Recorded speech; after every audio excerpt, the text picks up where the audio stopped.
TRS party, Congress party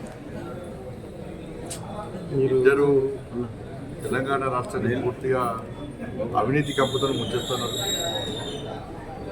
దీని నుంచి ప్రజలను కాపాడాల్సిన బాధ్యత భారతీయ జనతా పార్టీ.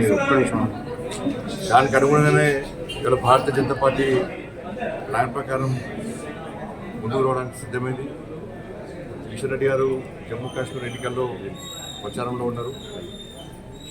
వారు వచ్చిన వెంటనే పార్టీ రాష్ట్ర స్థాయిలో ఏ విధంగా మేము కార్యాచరణ రూపొందించాలి, ఏ విధంగా ప్రజలకు వెళ్ళాలని చెప్పి ఆలోచనతో పక్కా ప్లాన్తో ఉంటున్నాం.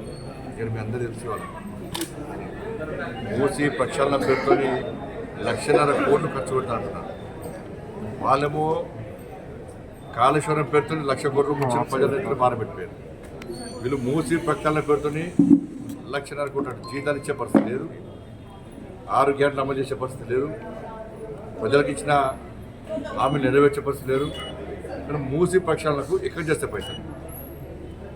ఇప్పుడు వాళ్ళు 5,00,000 కోట్లు 6,00,000 కోట్లు అప్పు చేసిపోతే వీళ్ళు చిప్ప చేతికిచ్చి అడుక్కునే పరిస్థితి కాంగ్రెస్ పార్టీ తీసుకొచ్చే ప్రయత్నం చేస్తున్నారు.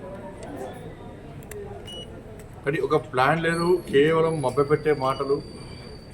పూర్తిగా కాంగ్రెస్ పార్టీ అవినీతిలో కూరుకుపోయింది. కాంగ్రెస్ పార్టీ మొత్తం అవినీతిలో కూరుకుపోయింది.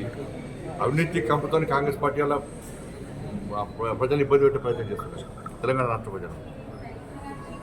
కానీ 6 గ్యారెంటీల నుంచి ప్రజల దృష్టి మళ్లించాలి, వాళ్ళు పాల్పడుతున్న అవినీతి నుంచి ప్రజల దృష్టి మళ్లించాలి అన్న పేరుతో హైడ్రాను ఇంకా తీసుకొచ్చే ప్రయత్నం చేస్తున్నారు.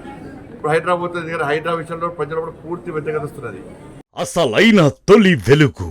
ఫాలో వాట్సాప్ @తొలి వెలుగు official.